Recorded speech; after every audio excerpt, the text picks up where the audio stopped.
నమస్కారం. ఎన్సీఎన్ ప్రేక్షకులకు శ్రీకృష్ణ జన్మాష్టమి శుభాకాంక్షలు. వార్తలకు వెళ్లే ముందుగా హెడ్లైన్స్. లోతట్టు ప్రాంతాల్లో పర్యటించిన కలెక్టర్ వినయ్ కృష్ణారెడ్డి అనుక్షణం అప్రమత్తంగా ఉండాలని అధికారులకు ఆదేశం. మంతని గ్రామంలో ఘనంగా శ్రీకృష్ణ జన్మాష్టమి వేడుకలు. ఉట్టికొట్టే కార్యక్రమంలో ఉత్సాహంగా పాల్గొన్న యువకులు.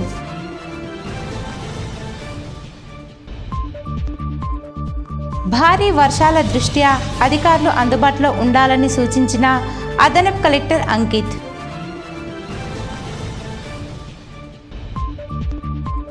నిజామాబాద్ ప్రజలు నిబంధనలు తూచా తప్పకుండా పాటించాలి. పోలీస్ కమిషనర్ సాయి చైతన్య వెల్లడి. ఎడతెరిపి లేకుండా భారీ వర్షాలు కురుస్తున్న నేపథ్యంలో కలెక్టర్ వినయ్ కృష్ణారెడ్డి శనివారం క్షేత్రస్థాయిలో పర్యటిస్తూ పరిస్థితిని స్వయంగా సమీక్షించారు.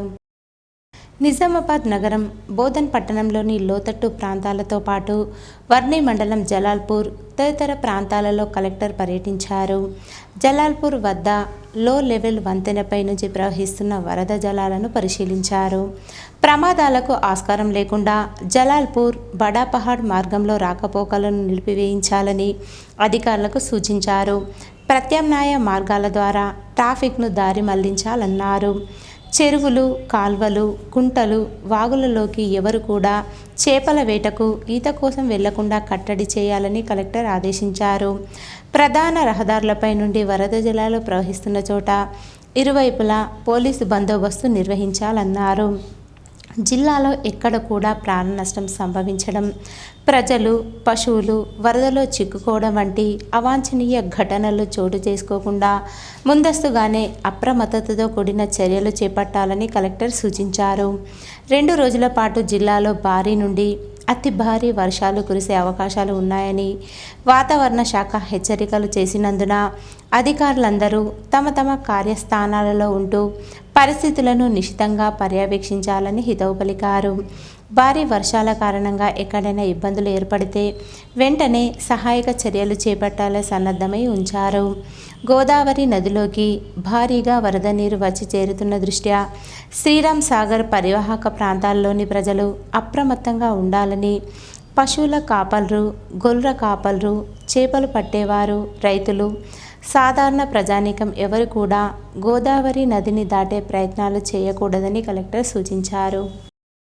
భారీ వర్షాల దృష్ట్యా అధికారులు ఎల్లప్పుడూ అందుబాటులో ఉండాలని జిల్లా అదనపు కలెక్టర్ అంకిత్ సూచించారు. ఆర్మూర్ పట్టణంలోని వివిధ ప్రాంతాలను అధికారులతో కలిసి ఆయన పరిశీలించారు. పట్టణంలోని ఎంపీడీఓ కార్యాలయంలో వర్షాభావ పరిస్థితుల వివరాలు అధికారులను అడిగి తెలుసుకున్నారు. ఈ సందర్భంగా ఆయన మాట్లాడుతూ భారీ వర్షాల నేపథ్యంలో ప్రజలు జాగ్రత్తలు పాటించాలని, అత్యవసరమైతేనే బయటకు రావాలని అన్నారు. ప్రజల కోసం కంట్రోల్ రూమ్లను ఏర్పాటు చేయడం జరిగిందని, ఎటువంటి ఇబ్బంది ఉన్నా ప్రజలు కంట్రోల్ రూమ్ను సంప్రదించాలని, అధికారులు ఎల్లప్పుడూ అందుబాటులో ఉంటారని అన్నారు. అధికారులు సైతం స్థానికంగా ప్రజలకు అందుబాటులో ఉండాలని సూచించారు. ఆర్మూర్ మండలంలోని మంతని గ్రామంలో శ్రీకృష్ణ జన్మాష్టమి వేడుకలు ఘనంగా నిర్వహించారు. గ్రామ అభివృద్ధి కమిటీ ఆధ్వర్యంలో నిర్వహించిన ఉట్టికొట్టే కార్యక్రమంలో యువకులు ఉత్సాహంగా పాల్గొన్నారు. ఉట్టికొట్టే కార్యక్రమంలో పాల్గొని ఉట్టి కొట్టిన యువకులకు 8,000 రూపాయల బహుమతిని అందించారు. ఈ సందర్భంగా గ్రామాభివృద్ధి కమిటీ సభ్యులు మాట్లాడుతూ ప్రతి సంవత్సరం మంతని గ్రామంలో గోపాల కలువ కార్యక్రమాన్ని శ్రీకృష్ణ జన్మాష్టమి పర్వదినాన ఘనంగా నిర్వహించడం జరుగుతుందని, ఉట్టికొట్టే కార్యక్రమంలో యువకులు పెద్ద ఎత్తున పాల్గొని ఉత్సాహంగా ఉట్టి కొడతారని అన్నారు. ఈ కార్యక్రమంలో వీడీసీ అధ్యక్షుడు Muthenna, Armoor market committee director Mallaiah, గ్రామాభివృద్ధి కమిటీ సభ్యులు, గ్రామస్తులు తదితరులున్నారు. మంతని గ్రామంలో తరతరాలుగా జరుపుతున్నటువంటి గోపాల కాల్వ పండుగను గ్రామాభివృద్ధి కమిటీ ఆధ్వర్యంలో ప్రతి ఇంటి నుండి ప్రతి ఒక్క వ్యక్తి వచ్చి ఉత్సాహంగా పాల్గొని ఈ పండుగను ఘనంగా వైభవంగా నిర్వహిస్తూ ఉంటారు. ప్రతి సంవత్సరం దీనిని తరతరాలుగా చేస్తున్నటువంటి పండుగ. దీనికి ప్రతి ఒక్క వ్యక్తి ప్రతి ఇంట్లో నుంచి వచ్చి అద్భుతంగా జరిపి దీన్ని ఘనంగా నిర్వహిస్తారు. మంతిని గ్రామంలో కృష్ణాష్టమి అంటే యాదవులకు సంబంధించిన పండుగ. దీన్ని ఉట్లు కొట్టు అంటే 2 జాగాల గోపాల కల్వ పెడతాం. ఉత్సాహంగా 10 మంది గుంజవాక్తో ఒకరే ఎక్కుతారు. కావున ఇది అందరి శుభ సందర్భంగా అన్నదాన కార్యక్రమం ఉంటది. అన్ని పక్క విలేజ్ ల నుంచి కొందరు వస్తారు, కొంచెం జరుపుకొని అన్నదానం విజయవంతం చేసిన అందరికీ ప్రజలకు ధన్యవాదాలు. భారీ వర్షాల నేపథ్యంలో ప్రజలు అప్రమత్తంగా ఉండాలని ఆర్మూర్ ఎంపీడీఓ శివాజీ అన్నారు. ఆర్మూర్ పట్టణంలోని ఎంపీడీఓ కార్యాలయంలో ఆయన మీడియాతో మాట్లాడారు. ఈ సందర్భంగా ఎంపీడీఓ శివాజీ మాట్లాడుతూ గత రాత్రి నుండి కురుస్తున్న వర్షానికి చెరువులు, వాగులు, వంకలు పూర్తిగా నిండిపోయాయని, ప్రజలు చెరువుల వద్దకు వెళ్ళవద్దని సూచించారు. లోతట్టు ప్రాంతాల ప్రజలు అప్రమత్తంగా ఉండాలని, ఎటువంటి ఇబ్బంది ఉన్నా కంట్రోల్ రూమ్కు సమాచారం ఇవ్వాలన్నారు. విద్యుత్ స్తంభాలు, ట్రాన్స్ఫార్మర్లకు ప్రజలు దూరంగా ఉండాలని సూచించారు. ఎవరైనా చేపలు పట్టే వాళ్ళు కూడా వెళ్లకుండా ఉండాల్సిందిగా కోరుచున్నాం. శిథిలావస్థలు, పాత ఇళ్లలో ప్రమాదకరంగా ఉన్న ఇళ్లను గుర్తించి ప్రజలు వాటిని ఖాళీ చేసి వారికి వేరే పునరావాసము చూసుకోవాల్సిందిగా కోరుతున్నాం. ఒకవేళ అట్లాంటి పునరావాసము లేనట్లయితే వాళ్ళకు ఇబ్బందిగా ఉంటే ఆ గ్రామ పంచాయతీ కార్యదర్శిని సంప్రదిస్తే వారికి షెల్టర్ కూడా ఏర్పాటు చేయడం జరుగుతుంది. ఇవన్నీ కూడా ప్రజలు జాగ్రత్తలు తీసుకోవాలి. మన అడిషనల్ కలెక్టర్ లోకల్ బాడీ గారు ఎంపీడీఓ ఆఫీస్ ను విజిట్ చేయడం జరిగింది, సర్ప్రైజ్ విజిట్. వారు కూడా ఇక్కడ వర్షాల వల్ల మండలంలో పరిస్థితి ఏ విధంగా ఉందని సమీక్షించడం జరిగింది. అడిగి తెలుసుకున్నారు ఇక్కడ ఎలా ఉన్నది వర్షాల వల్ల. అంటే ఇప్పుడైతే పరిస్థితి కంట్రోల్లో ఉందని, సిచ్యువేషన్ కంట్రోల్లో ఉందని సార్ వివరించడం జరిగింది. అధికారులందరూ, మండల స్థాయి అధికారులు కావచ్చు, గ్రామ స్థాయిలో పనిచేసే సిబ్బంది అధికారులందరూ కూడా హెడ్ క్వార్టర్ మెయింటైన్ చేయాలి. స్ట్రిక్ట్ గా ప్రభుత్వం గాని, జిల్లా యంత్రాంగం గాని, అడిషనల్ కలెక్టర్ గారు ఇది ఆదేశాలు ఇవ్వడం జరిగింది. దానికి అనుగుణంగానే మండల స్థాయి అధికారులు, అలాగే గ్రామంలో పనిచేసే కార్యదర్శులు, ఇతర సిబ్బంది కూడా గ్రామాలలో అందుబాటులో ఉన్నారు. ప్రజలకు ఏదైనా ఇబ్బందులు ఉంటే ఇక్కడ కంట్రోల్ రూమ్ కూడా ఏర్పాటు చేయడం జరిగింది. ఎంఆర్ఓ ఆఫీస్ లో అండ్ ఎంపీడీఓ ఆఫీస్ లో ఆ నెంబర్ కూడా మేము ఇస్తాము. అంటే వర్షం ద్వారా ఏమైనా ఇబ్బందులు ఉంటే వాటికి కంట్రోల్ రూమ్ కు ఫోన్ చేసి తెలిపితే వెంటనే చర్యలు ఇక్కడ ఉండే మండల స్థాయి అధికారులు, జిల్లా స్థాయి అధికారులు, గ్రామ స్థాయి అధికారులు స్పందించి చర్యలు తీసుకుంటారని తెలుపుతున్నాం. ఈ విపత్తును అధిగమించడానికి అధికారులతో ప్రజలందరూ, నాయకులు అందరూ కలిసి పనిచేయాల్సిందిగా అందరినీ రిక్వెస్ట్ చేస్తున్నాం. శ్రీరామ్ సాగర్ ప్రాజెక్టు పూర్తి స్థాయి నీటి మట్టం 1091 అడుగులు కాగా ప్రస్తుత నీటి స్థాయి 1082 అడుగులు 30 సెంటీమీటర్లుగా నమోదైంది. మొత్తం నిల్వ సామర్థ్యం 8.5 టీఎంసీ కాగా ఇందులో 51 టీఎంసీ నీరు నిల్వలో ఉంది. ప్రస్తుతం ఇన్ఫ్లో 89,466 క్యూసెక్కులు నమోదు కాగా అవుట్ఫ్లోలు కేవలం 6,452 క్యూసెక్కులు మాత్రమే విడుదల చేస్తున్నారు. కాకతీయ కాల్వకు 5,000 క్యూసెక్కులు, సరస్వతి కాల్వకు 500 క్యూసెక్కులు, అలీ సాగర్ లిఫ్ట్ ఇరిగేషన్కు 180 క్యూసెక్కులు, మిషన్ భగీరథ కోసం 231 క్యూసెక్కులు విడుదల చేస్తున్నారు. ప్రస్తుతం భారీగా వరద నీరు రావడంతో పరిస్థితిని అధికారులు పర్యవేక్షిస్తున్నారు. భారతీయ జనతా పార్టీ జిల్లా కార్యాలయంలో అటల్ బిహారీ వాజ్పేయి వర్ధంతి సందర్భంగా వారి చిత్రపటానికి అర్బన్ శాసనసభ్యులు ధన్పాల్ సూర్యనారాయణ పూలమాల వేసి నివాళులర్పించారు. ఈ సందర్భంగా ఎమ్మెల్యే మాట్లాడుతూ స్వతంత్ర సమరయోధులు, క్విట్ ఇండియా ఉద్యమంలో కీలక పాత్ర వహించిన వ్యక్తి భారతరత్న అటల్జీ దేశం గర్వించదగ్గ నాయకుడని అన్నారు. జాతీయ పునర్నిర్మాణం కోసం దేశభక్తి పెంపొందించే రాష్ట్రీయ స్వయం సేవక్ సంఘ్లో క్రియాశీలకంగా పనిచేశారన్నారు. రాజకీయంగా ప్రజల్లో చైతన్యం తీసుకురావడం కోసం దేశ అభివృద్ధి లక్ష్యంగా ప్రజాసేవే మార్గంగా ఏర్పాటు చేసిన జనసంఘ్ పార్టీ అధ్యక్షులుగా, తరువాత భారతీయ జనతా పార్టీ ఏర్పాటులో కీలక పాత్ర పోషించి పార్టీ అధ్యక్షులుగా పనిచేశారన్నారు.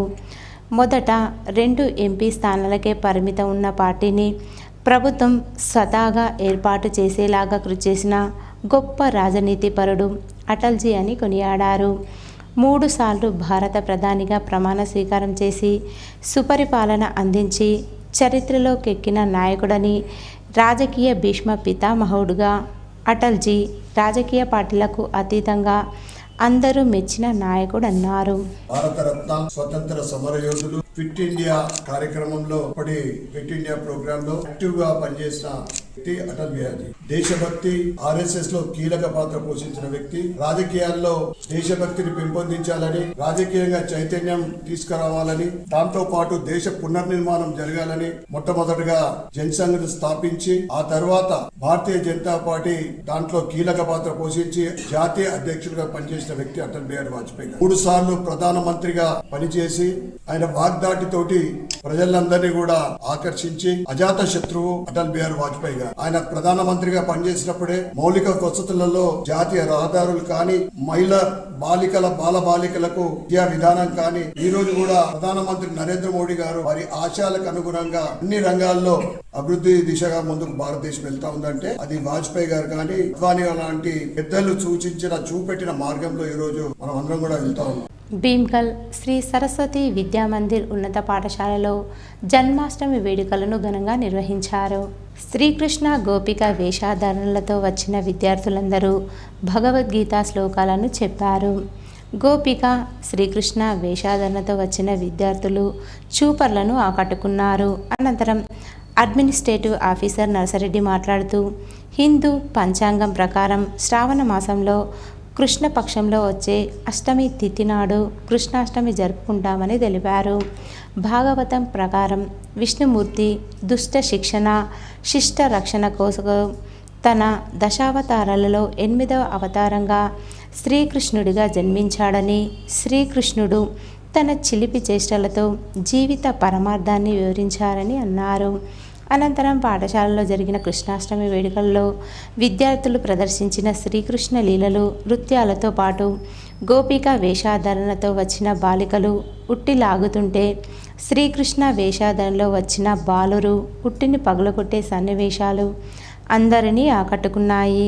శ్రీకృష్ణ గోపిక వేషధారణలో వచ్చిన విద్యార్థులందరికీ వారి తల్లిదండ్రులను వేదికపైకి ఆహ్వానించి పాఠశాల కమిటీ సభ్యులు బసంత్ రెడ్డి, వారి సతీమణి కౌసల్యాదేవి, ప్రధాన కార్యదర్శి నర్సయ్య, విద్యా విషయక సలహాదారులు శ్రీధర్ చేతుల మీదుగా మెమోంటోలను అందజేశారు. కృష్ణాష్టమి రోజు శ్రీకృష్ణుడు జన్మించిన రోజు. విష్ణుమూర్తి యొక్క దశావతారంలో శ్రీకృష్ణుడిది 8వ అవతారంగా చెప్పవచ్చు. కృష్ణ అవతారంలో దుష్ట శిక్షణ శిష్ట రక్షణ చేయడం కోసం అతను 8వ అవతారంగా భూమిపై అవతరించడం జరిగింది. దశావతారంలో శ్రీకృష్ణ అవతారం ఒక ప్రత్యేకమైనదిగా చెప్పుకోవచ్చు. శ్రీకృష్ణుడు దేవకి వసుదేవులకు జన్మించడం జరిగింది. వసుదేవుడు శ్రీకృష్ణుడు తీసుకెళ్లి యమునా నది దాటి మరి రేపల్లిలో యశోద నంద దంపతులకు అప్పగించడం జరిగింది. మరి శ్రీకృష్ణుడు అనేక మంది రాక్షసులను కూడా సంహరించడం జరిగింది. అదేవిధంగా మహాభారతంలో తీసుకున్నట్లయితే శ్రీకృష్ణుడు పాండవుల పక్షాన నిలిచి ధర్మమయ నిలిచి పాండవులు సహకరించి మహాభారతంలో పాండవులు విజయం సాధించే విధంగా అతను తోడ్పడడం జరిగింది.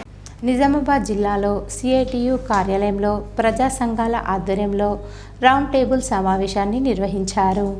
ఈ సందర్భంగా వ్యవసాయ కార్మిక సంఘం రాష్ట్ర ఉపాధ్యక్షులు ప్రసాద్, సిఐటియు జిల్లా కార్యదర్శి నూర్జహాన్లు మాట్లాడుతూ నిజామాబాద్ జిల్లా వ్యాప్తంగా ఆశా వర్కర్లపైన పనిభారం పెంచుతూ అధికారుల వేధింపులు పెరిగాయని, ఉదయం 8 గంటల నుండి రాత్రి 9 గంటల వరకు ఆశాలతోటి పనిచేస్తున్నారని, జిల్లాలో ప్రభుత్వ లెక్కల ప్రకారం 1000 జనాభాకు ఒక ఆశా వర్కర్ ఉండాలి, కానీ 3000 నుండి 4000 జనాభాకు ఒక్క ఆశా మాత్రమే వర్క్ చేస్తుందని అన్నారు. ఆశా వర్కర్లకు కనీస వేతనం 18,000 రూపాయలు ఇవ్వాలని సిఐటియు ఆధ్వర్యంలో పోరాటాలు నిర్వహించారు. ఉద్యోగ భద్రత లేదు, ఈఎస్ఐ, పిఎఫ్ సౌకర్యం లేదు, మరణించిన ఆశా వర్కర్లకు కనీసం మట్టి ఖర్చులు లేవు, వేధింపుల వల్ల పిట్టలు రాలిపోతున్నట్టు ఆశా వర్కర్లు రాలిపోతున్నారు.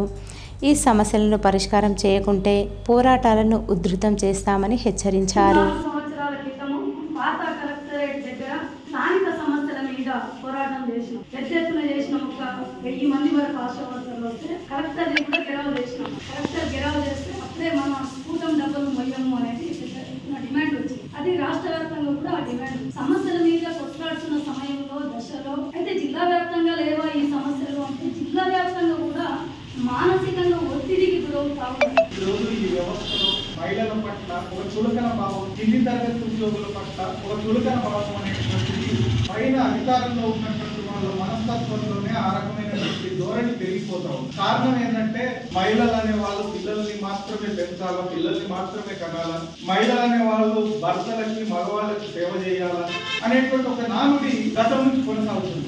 ఈరోజు ధరల ఆకాశాన్ని పెంచుతూ ఉంటే కుటుంబంలో సంపాదించేటువంటి వాళ్ళ యొక్క ఆదాయాలు తక్కువ ఉంటే అర్ధాకలతో జీవిస్తున్నటువంటి కుటుంబాలు చాలా ఉన్నాయి. మీరేమో ఎవరు లక్షాధికారులు కోటీశ్వరులు కాదు. ఆ కష్టాల నుంచి అనుభవించినటువంటి వాళ్ళే, ఆ కష్టాలను ఎదుర్కొన్నటువంటి వాళ్ళే. మన కష్టాలకి కారణం ఏంది అనేటువంటిది మనం పరిశీలించకపోతే ఇట్లాంటి సమస్యలు. బొప్పాపూర్లో లెవెల్ బ్రిడ్జిని అధికారులు పరిశీలించారు.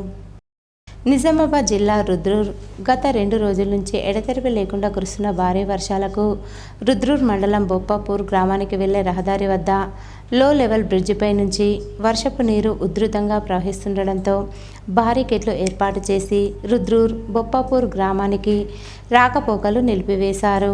లో లెవెల్ బ్రిడ్జిపై ప్రవహిస్తున్న వర్షపు నీటి ఉద్రిక్తతను తహసీల్దార్ Tarabai, MPDO Bhimrao, SI Sayanna, irrigation AE Shruti, Panchayati Raj AE Bhavan, panchayat secretary ప్రేమ్దాస్లు పరిశీలించారు. కురుస్తున్న భారీ వర్షాలకు ప్రజలు అప్రమత్తంగా ఉండాలని సూచించారు. నిజామాబాద్ జిల్లా ప్రజలు నిబంధనలను తూచా తప్పకుండా పాటించాలని పోలీస్ కమిషనర్ సాయి చైతన్య సూచించారు.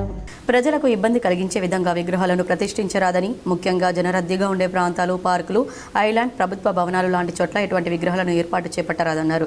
విగ్రహాల ఏర్పాటుకు జిల్లా కలెక్టర్ ఆధ్వర్యంలోని కమిటీ యొక్క అనుమతులు తప్పనిసరిగా పొందాల్సి ఉంటుందని సిపి తెలిపారు. ఎక్కువ శబ్దంతో డీజీలను ఏర్పాటు చేయరాదని, ఇలా చేయడం వల్ల దీర్ఘకాలికంగా అనారోగ్యంతో బాధపడే వృద్ధులు, చిన్నపిల్లలు, మహిళలు ఇబ్బంది పడే అవకాశాలున్నందున ప్రజలు జాగ్రత్తలు పాటించాలని తెలిపారు. రెసిడెన్షియల్ స్థలంలో, కమర్షియల్ స్థలాల్లో రాత్రి సమయంలో 55 డెసిబెల్స్ సౌండ్ వాడాలని, రాత్రి 10 గంటల నుండి ఉదయం 6 గంటల వరకు డీజేల సౌండ్ సిస్టమ్ పూర్తిగా నిషేధం గలదన్నారు. పోలీసుల అనుమతి తప్పనిసరిగా తీసుకోవాలన్నారు. ఊరేగింపులు, బహిరంగ సభల్లో పరిమితులకు మించిన ధ్వని శబ్దం ఉత్పత్తి చేసే డీజేలు, సౌండ్ సిస్టమ్లు నిజామాబాద్ కమిషనరేట్ పరిధిలో నిషేధమన్నారు. ఎవరైనా సభలు, సమావేశాలు, జనసంచార ప్రదేశాల్లో లౌడ్ స్పీకర్లు పెట్టాలని భావిస్తే సంబంధిత అధికారుల నుండి ముందస్తుగా అనుమతులు తీసుకోవాలన్నారు. 500 మందితో కూడిన సమావేశాలు లేదా సభలు నిర్వహించాలని భావిస్తే సంబంధిత అసిస్టెంట్ పోలీస్ కమిషనర్ అనుమతి తప్పనిసరి అని, 500 మంది కంటే ఎక్కువ జనాలతో కూడిన కార్యక్రమానికి 72 గంటల ముందుగా పోలీస్ కమిషనర్ అనుమతి తీసుకోవాలన్నారు. సార్వజనిక ప్రదేశాల్లో, malls, cinema theatres, hotels, exhibition, business ప్రదేశాల వద్ద ప్రజల కోసం సెక్యూరిటీ నిబంధనలు తప్పనిసరి పాటించాలన్నారు. ప్రతి ఒక్కరూ క్యూ పద్ధతిని తప్పనిసరి పాటించాలని తెలిపారు. డ్రోన్ల వాడకం వల్ల ఎక్కువ ప్రమాదాలు పొంచి ఉన్న నేపథ్యంలో నియంత్రణ చర్యలు తీసుకోవడం జరుగుతుందని, ఈ డ్రోన్ల ఉపయోగం వల్ల జనజీవనానికి విఘాతం కలగడమే కాకుండా శాంతి భద్రతలకు విఘాతం వాటిల్లే అవకాశాలు ఉన్నాయని, ఎవరైనా ప్రజా ప్రయోజనాల దృష్ట్యా ప్రారంభించదలిస్తే ముందస్తుగా సంబంధిత ప్రభుత్వ సంస్థలు మరియు పోలీస్, ఏవియేషన్ అధికారుల నుండి క్లియరెన్స్ తప్పనిసరిగా తీసుకోవాలన్నారు. జిల్లాలో నకిలీ గల్ఫ్ ఏజెంట్లకు ఉపాధి అవకాశాలు కల్పిస్తామని, పాస్పోర్ట్, వీసా రవాణా, టూరిస్టు తదితర సేవలు కల్పిస్తామని మాయమాటలు చెప్పి చాలా మంది గల్ఫ్ ఏజెంట్లు అనధికారికంగా వ్యాపారాలు నిర్వహిస్తూ అమాయక ప్రజలను మోసం చేస్తున్నారు. కావున జిల్లా ప్రజలు గల్ఫ్ ఏజెంట్లకు తమ ఇల్లు అద్దెకు ఇచ్చే ముందు జాగ్రత్తగా వ్యవహరించాలని తెలిపారు. అటువంటి వారు అద్దెకు వస్తే ముందస్తుగా వారి సమాచారాన్ని సంబంధిత పోలీస్ స్టేషన్కు తెలియజేయాలని తెలిపారు. ఎవరైనా అనుమానాస్పదంగా కనిపించినా వెంటనే పోలీసులకు సమాచారం అందించాలన్నారు. నిజామాబాద్లో ఏ సర్టిఫికేట్ పొందిన సినిమాలను మైనర్లు చూడడానికి థియేటర్ను అనుమతించరాదు. బహిరంగ ప్రదేశాల్లో మద్యం సేవించే వ్యక్తులు నిజామాబాద్ వీధుల్లో చట్టాన్ని గౌరవించే పౌరుల పట్ల, ముఖ్యంగా మహిళలు మరియు పిల్లల పట్ల అసభ్యకరమైన, వికృత మరియు అసభ్యకరమైన ప్రవర్తనను ప్రదర్శిస్తున్నట్లు నివేదికలు సూచిస్తున్నాయని, సాధారణంగా రోడ్డు వినియోగదారులకు మరియు ముఖ్యంగా మహిళలు మరియు పిల్లలు చికాకు మరియు ఆటంకం కలిగించి ప్రజా ప్రశాంతతకు దారితీస్తుంది. కావున బహిరంగ ప్రదేశాల్లో మద్యం సేవించడాన్ని నిషేధిస్తూ ఆదేశాలు జారీ చేశారు. సిఎంసి మెడికల్ కాలేజ్ మరియు హాస్పిటల్ మెదక్ డయాసిస్ ఆధ్వర్యంలో నిర్వహించే సంస్థ అని, దీనిని పునఃప్రారంభిస్తున్నామని medical board convener doctor Dayanand పేర్కొన్నారు. గతంలో వచ్చిన వార్తలను ఆయన తీవ్రంగా ఖండించారు. డిచ్పల్లి మండల కేంద్రంలోని సిఎంసి మెడికల్ కళాశాల హాస్పిటల్లో CSI Medak diocese medical board convener doctor Dayanand media సమావేశం నిర్వహించి మాట్లాడుతూ, సిఎంసి మెడికల్ కళాశాల స్థానికుల అభివృద్ధి కోసం ప్రారంభించడం జరిగిందని, కొన్ని అనివార్య కారణాల వల్ల మూతపడిందని, దాన్ని పునఃప్రారంభం చేస్తున్నామని, ముందుగా హాస్పిటల్ నిర్వహణ కోసం డాక్టర్ అజ్జా శ్రీనివాస్ బృందం హాస్పిటల్ నిర్వహణ చేస్తుందని, 2025-26 అకాడమిక్ ఇయర్లో మెడికల్ నర్సింగ్ కాలేజీ ప్రారంభిస్తున్నామని, వచ్చే అకాడమిక్ ఇయర్లో మెడికల్ కళాశాలను పూర్తి స్థాయి అనుమతులతో ప్రారంభించుకుంటామని తెలిపారు. CMC medical college hospital, CSI Medak diocese బాధ్యత అని డాక్టర్ రజ్జా శ్రీనివాస్ ఆధ్వర్యంలో సిఎస్ఐ మెదక్ డయాసిస్ పర్యవేక్షణలో హాస్పిటల్ నిర్వహణ జరుగుతుందని బోర్డు కన్వీనర్ దయానంద్ తెలిపారు. ఈ కార్యక్రమంలో బోర్డు కన్వీనర్ డాక్టర్ దయానంద్తో పాటు బోర్డు మెంబర్లు Prasad, Ravula Samson, pastor reverend Yesukumar, Mettu Samson, doctor Razza Srinivas, doctor Sridhar, doctor Suman, CMC సభ్యులు తదితరులు పాల్గొన్నారు. ఇప్పుడు వాళ్ళ ఆధ్వర్యంలో ఇక్కడ డాక్టర్ల బృందాన్ని ఏర్పరచుకొని ఇక్కడ నర్సింగ్ స్టాఫ్ను, సపోర్టింగ్ స్టాఫ్ను, లేకుంటే డిఫరెంట్ డిపార్ట్మెంట్స్ గురించి వాళ్ళ హెచ్ఓడీలని వాళ్ళను సమకూర్చుకొని ఇక్కడ ఆయన ఇప్పుడు ఈ హాస్పిటల్ని రన్ చేయాలని. అట్లనే ఇప్పుడు రాబోయే కాలంలో ఈసారి అయితే కాలేజ్ ఏమో అంటే చేస్తున్నామో లేదో అంటే government CBI enquiry all India ఉంది కానీ కొత్త కాలేజీలు వస్తలేవని చెప్పారు. కానీ నర్సింగ్ కాలేజ్ మాత్రం ఈ సెప్టెంబర్, నవంబర్ అంటే అక్టోబర్, నవంబర్లో వచ్చే 25-26 ఇయర్ నుంచి నర్సింగ్ కాలేజ్ మాత్రం కంపల్సరీ సిఎస్ఐ మెడికల్ కాలేజ్ ఆధ్వర్యంలో తప్పకుండా నడుస్తుందండి. కందకుర్తి గోదావరి నది పరివాహక ప్రాంత పంటలను వ్యవసాయ అధికారులు పరిశీలించారు. ఈరోజు రెంజల్ మండలం నీలా రైతు వేదికను బోధన్ ఏడీఏ అలెం అహ్మద్ మరియు వ్యవసాయ అధికారి సిద్దిరామేశ్వర్ సందర్శించారు. ఈ వర్షాలకు రైతుల పంట పొలాలు నష్టం జరిగితే వివరాలు అందించాలని, వర్షం వలన తెగుళ్లు వచ్చే అవకాశం ఉంది కాబట్టి రైతులకు తగు జాగ్రత్తలు తెలియజేయాలని సూచించారు. అనంతరం కందకుర్తి గోదావరి నది పరివాహక ప్రాంతంలో గల పంటలను వారు పరిశీలించారు. అలాగే గోదావరి నది ప్రవాహాన్ని వ్యవసాయ పోలీస్ శాఖ అధికారులు పరిశీలించారు. రైతులు లోతట్టు ప్రాంతాలకు వెళ్లకుండా ఉండాలని సూచించారు. ఎడపల్లి మండలంలోని జాన్కంపేట్ గ్రామ శ్రీ లక్ష్మీ నరసింహస్వామి ఆలయ ప్రాంగణం భక్తులతో సందడిగా మారింది. ఎడపల్లి మండలంలోని జానకంపేట గ్రామంలో శ్రీ లక్ష్మీ నరసింహస్వామి ఆలయ ప్రాంగణంలో గల అష్టముఖి కోనేటికి శనివారం అష్టమి సందర్భంగా కోనేరులో పుణ్య స్నానాలు ఆచరించడానికి అనేక మంది భక్తులు తరలివచ్చారు. శనివారంతో కూడిన అష్టమి అమావాస్యల రోజున ఈ కోనేరులో స్నానం ఆచరిస్తే సర్వ పాపాలు తొలగి పుణ్యం ప్రాప్తిస్తుందని భక్తుల ప్రగాఢ నమ్మకం. ఇందుకోసం శనివారం వర్షం పడుతున్న వందలాది మంది భక్తులు అష్టముఖి కోనేరుకు తరలివచ్చి స్నానాలు ఆచరించారు. అష్టాక్షరి మంత్రం ఓం నమో నారాయణాయ అనే మంత్రాన్ని జపిస్తూ కోనేరుకు అష్టదిక్కుల నవధాన్యాలను వదులుతూ ప్రదక్షిణలు చేశారు. అనంతరం లక్ష్మీ నరసింహస్వామిని దర్శించుకొని మొక్కులు తీర్చుకున్నారు. ఎడపల్లి మండలం జానకంపేట గ్రామం లక్ష్మీ నరసింహస్వామి దేవాలయం. ఈరోజు అష్టమి శనివారం కాబట్టి భక్తులు అనేకంగా వచ్చారు. అష్టమి కోనేట్లో స్నానమాచరించారు. అన్న స్నానమాచరిస్తే అష్ట కష్టాలు పోతాయని భక్తులకు నమ్మకం చేస్తుంటారు. అష్ట ఐశ్వర్య సంపత్తు వస్తుందని చెప్పి, నవగ్రహ దోషమున్నా పోతుందని చెప్పి, సంతానం లేని వారికి సంతానము, సంపద లేని వారికి సంపద కలుగుతుందని చెప్పి ఆ కోనేట్లో స్నానమాచరించి ఓం నమో నారాయణాయ. ఈరోజు వార్తల్లోని హెడ్లైన్స్ మరోసారి. లోతట్టు ప్రాంతాల్లో పర్యటించిన కలెక్టర్ వినయ్ కృష్ణారెడ్డి అనుక్షణం అప్రమత్తంగా ఉండాలని అధికారులకు ఆదేశం. మంతని గ్రామంలో ఘనంగా శ్రీకృష్ణ జన్మాష్టమి వేడుకలు. ఉట్టికొట్టే కార్యక్రమంలో ఉత్సాహంగా పాల్గొన్న యువకులు.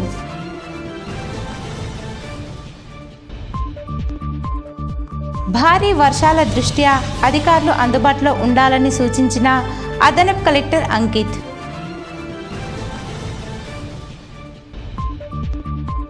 నిజామాబాద్ ప్రజలు నిబంధనలు తూచా తప్పకుండా పాటించాలి. పోలీస్ కమిషనర్ సాయి చైతన్య వెల్లడి. ఇవి ఈరోజు బులెటిన్లోని విశేషాలు. తిరిగి వచ్చే బులెటిన్లో కలుసుకుందాం. అంతవరకు సెలవు. నమస్కారం.